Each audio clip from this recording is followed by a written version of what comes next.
మొన్న జనార్దన్ గారు మాట్లాడుతూ లెటరు ఆయన మీద రాసినటువంటి లెటరు మురళి వాళ్ళ చేత నేనే రాపించానని మాట్లాడాడు.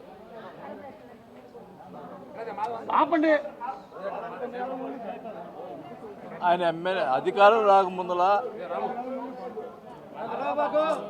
కృష్ణమ్మా అధికారం రాకముందులా ఎన్నో ప్రచారాలు దొంగ ప్రచారాలు చేసి ప్రజలకి మోసపూరిత మాటలు చెప్పి ఎమ్మెల్యే అయ్యావు. అయినా కూడా ఇంకా ఆ బుద్ధి మారలా నీకు. లెటర్లు నా మీద ఎన్నో రాపించావు, ఎన్నో చేపించావు, ఎన్నో దుష్ప్రచారాలు చేసావు. నేను ఈరోజు అడుగుతున్నా, నువ్వు చేసినటువంటి దుష్ప్రచారాలు ఇప్పుడు నువ్వు అధికార ఎమ్మెల్యే, నువ్వు అన్నీ అవి చేశాడు ఇది చేశాడు అంటున్నావు. ఒక్కటి చెప్పించా, నువ్వు ఒక్కటి చూపించవయ్యా. నీది 100 చూపిస్తా. ఈరోజు నేను ఆ రోజు చెప్పాను, నేను చంద్రబాబు నాయుడు గారికి దయచేసి అప్పుడు జరిగింది ఇప్పుడు జరిగింది బయట పెట్టండి. డ్వాక్రా గ్రూపుల్లో జరిగినటువంటి అవినీతి, దుర్మార్గమైన అవినీతి, పేదవాళ్ళకు సంబంధించినటువంటి వాళ్ళు సంపాదించుకునే డబ్బుల్ని, వాళ్ళకి ఇచ్చేటటువంటి లోన్ని ఎవరు చేశారో దాదాపు ప్రకాశం జిల్లా ఒంగోలు ఉన్నటువంటి ప్రజలందరూ కూడా తెలుసు. వాళ్ళని మరి ఎందుకు మభ్య పెడుతున్నావు? ఆ పేర్లు వైసీపీలో జరిగినప్పుడు కూడా వాళ్ళ పేరు కూడా బయటపడి చెప్పాను కదా, మరి ఎందుకు బయట పెట్టావు? మళ్ళీ చంద్రబాబు నాయుడు గారి దగ్గర పోయి నా మీద అసత్యాలు చెప్తావు. నేను 86 కేసులు పెట్టించానని చెప్తావు. టీడీపీ వీళ్ళ మీద, జనసేన మీద ఎలక్షన్లో జరిగినటువంటి కేసులు తప్పితే ఒక్క కేసు నేను ఎప్పుడన్నా టీడీపీ వాళ్ళ మీద పెట్టానని చెప్పి టీడీపీ ప్రజల్ని ఒకసారి విచారించాలని కూడా చంద్రబాబు గారిని కోరుకుంటున్నా. ఈ రకంగా నేను ఎప్పుడు ఒకటి కాదు, ఎప్పుడు కూడా టీడీపీ వాళ్ళందరూ కూడా నా దగ్గరికి పని చేసుకునేవాళ్ళు. నేను మంత్రిగా ఉన్నప్పుడు కానీ ఎమ్మెల్యేలు కానీ నేను ఎప్పుడు ఎలక్షన్లు పార్టీ చూసాను తప్పితే ఎలక్షన్లో మటుకు నేను పార్టీ ఎక్కచ్చిగా చూస్తా. మిగతా సమయంలో అందరూ సమానంగా నేను ఎవరు వచ్చినా కూడా పనిచేసినటువంటి వ్యక్తిని చెప్పమనండి. ఇక్కడ ఉన్నటువంటి టీడీపీ వాళ్ళందరూ కూడా ఈ రకంగా సరే చెప్తున్నావు, అది దేవుడే ఇది చేస్తాడు. నేను అడుగుతా ఉన్నా, లెటరు నేను రాయించాను అని చెప్పి మాట్లాడుతున్నావు. నాకు ఒక్కడే కొడుకు మీద ఒట్టేసి చెప్తున్నా, నాకు సంబంధం లేదు అని నేను చెప్తున్నా. నీవు నీ కూతురు మీద ఒట్టేసి చెప్పు, నేను రాయించాను. ఇంత దుర్మార్గపు మాటలు ప్రజల్ని ఇంకా ఎలా మోసం చేస్తావయ్యా? ఒక పక్క ఎన్ని ఆక్రమణలు జరుగుతూ ఉన్నాయి, ఎన్ని జరుగుతూ ఉన్నాయి. 14 సంవత్సరాల నుంచి గుడిసెలు వేసుకొని వాళ్ళు ఇల్లు ఉంటే రాత్రి వచ్చి లేపించేస్తావు. ఒకవేళ ఏమైనా వాళ్ళు అది ప్రైవేట్ ప్రాపర్టీ అయితే గవర్నమెంట్ వాళ్ళ చేత, పోలీసుల చేత చూపించు, వాళ్ళకేదో సాయం చేసి చేయించు. రాత్రి పోలీసు వ్యవస్థ ఉందా ఇక్కడ? ఒక రౌడీలు వచ్చి గుడిసెలన్నీ తీసేసి అర్ధరాత్రి పూట 100 బైకులు వేసుకొని వచ్చి చేస్తే పట్టించుకునే పరిస్థితి లేకపోతే ఏం దౌర్భాగ్యం ఇది? ఇంత పరిస్థితి. నేను సంవత్సరం 6 నెలలు ఏం మాట్లాడకుండా కూర్చున్నా, హైదరాబాద్లో పోయి కూర్చున్నా. దానికి ఏమంటావు? ఎప్పుడో వస్తాడు పోతా అంటున్నావు. నేను అడుగుతా ఉన్నా, గతంలో నువ్వు ఓడిపోయినప్పుడు 2 సంవత్సరాలు అసలు కనపడ్డావా ఇక్కడ? కరోనా టైంలో ప్రజలు కనపడ్డావా? కరోనాలో ఎంత కష్టపడ్డా మేము, నాకు తెలుసు, నీకేం తెలుసు? ఇంట్లో కూర్చున్నాడువి. ఊరికి మాట్లాడవాక, నువ్వేదో నోరు వచ్చిందని మాట్లాడవాక, ఏదో కూటమిలో ఉన్నా అని చెప్పి ఇన్ని రోజులు మెదకొని ఉన్నా. నా వ్యక్తిగతంగా మాట్లాడి నన్ను ఇంకా కూడా ఇమినేట్ చేస్తే నేను ఊరుకునే పరిస్థితి. నాకు పార్టీ ఏం ప్రాబ్లం లే, నేను ప్రజల్లోకి వెళ్తా. నా ప్రజలు కావాలి నాకు. ప్రజలు చాలా ఇబ్బంది పడుతూ ఉన్నారు అని నాకు ఫోన్ చేశారంటున్నారు. అవును, సంవత్సరం 6 నెలలు నువ్వు చేసింటావు రాజకీయాలు. నాకు ఫోన్ చేశారు, అందుకు చెప్పాను.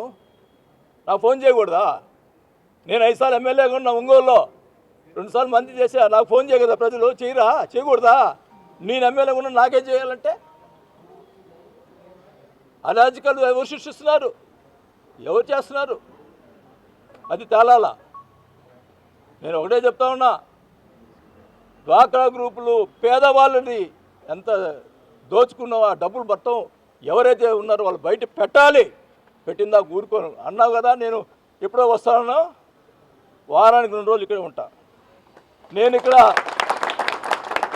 చెప్తా ఉన్నా, అన్నిటికీ సిద్ధంగా ఉన్నా. నన్ను కామ్గా ఉన్నవాడిని అనవసరంగా బయటకు తీసుకొచ్చావు. నేను ఇంక ఊరుకునే పనిలే, నాకేం పర్వాలా. నాకు పార్టీ అన్నదండలు ఉన్నా లేకపోయినా ప్రజలు నా అన్నదండలు ఉన్నాయి. నాకు ప్రజల అన్నదండలు ఉన్నంత కాలం నేను రాజకీయాలు పోరాటం చేస్తాను. నేను డెఫినెట్గా నేను ఒకటే చెప్తా ఉన్నా, చంద్రబాబు నాయుడు గారికి కూడా ఒకటే చెప్తా, వాళ్ళకి విన్నవించుకుంటున్నా. నేను కూటమికి అన్ని రకాలుగా సహకరిద్దాం అనుకున్నా. ఈ రకంగా నన్ను వ్యక్తిగతంగా వేరే ఇప్పుడు ఒక మీటింగ్లో ఆయన ప్రెస్ మీట్లో ఒక విషయం మాట్లాడుతున్నా. ఆయన పక్కనే ఆ సూర్యప్రకాష్ రెడ్డి అనే అతను టీడీపీ కూర్చున్నాడు. ప్రెస్ మీట్లో కూర్చున్నాడు కదా, అయిపోయింది. మరుసటి రోజు సూర్యప్రకాష్ రెడ్డి ప్రెస్ మీట్ పెడతాడు. నేను వైవి సుబ్బారెడ్డిని జైలు వేసి సంతోషిస్తానని ఒక మాట అన్నాను. దానికి సూర్యప్రకాష్ రెడ్డి మన ఆయన టీడీపీ వైవి సుబ్బారెడ్డిని సపోర్ట్గా అరగంట మాట్లాడాడు ప్రెస్ మీట్లో. అంటే ఏంటి అంటే ఉండు, ఇక్కడ చంద్రబాబు నాయుడు గారు ఇక్కడ చెప్తా ఉన్నా, మరి ఆయన మరి అందరికీ అన్ని పార్టీలకు చెప్తా ఉన్నా, ఇక్కడ వైఎస్ఆర్ పార్టీ టీడీపీ కలిసి ప్రకాశం జిల్లాలో బాలినేనితో పోరాటం చేస్తున్నారు. వీళ్ళు కలిసి నా మీద పోరాటం చేస్తున్నారు. నాకు దేనికైనా ఇంకా ఎన్ని పార్టీలు వచ్చినా నేను పోరాటం చేసేందుకు సిద్ధంగా ఉన్నా.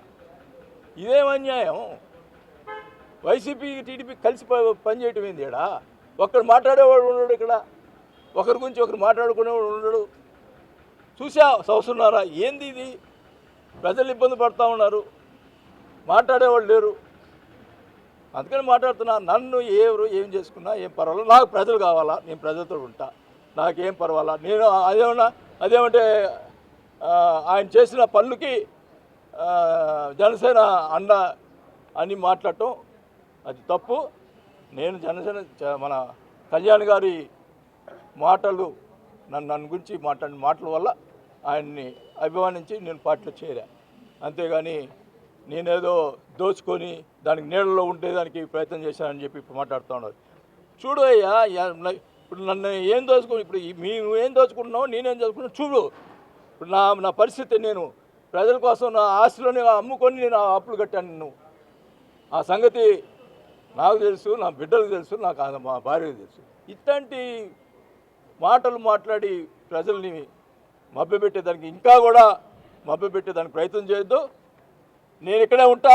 ఇక్కడ జరిగిన అరాచకాలన్నీ కూడా ఒక్కొక్కటి బయట పెడతా. ఎక్కడ జరిగినవి అన్నీ కూడా బయట పెడతాను కూడా తెలియజేసుకుంటా ఉన్నా. నేను ఎవరు లెక్క చేయను. కేసులు పెట్టుకో, నాకేం డోంట్ కేర్. ఒకటే చెప్తా ఉన్నా, నేను తప్పు చేయలేదు కాబట్టి నేను ఏమైంది మాట్లాడగలుగుతా. నేను చేయను, తప్పు చేసినప్పుడు కూడా ఒప్పుకోను.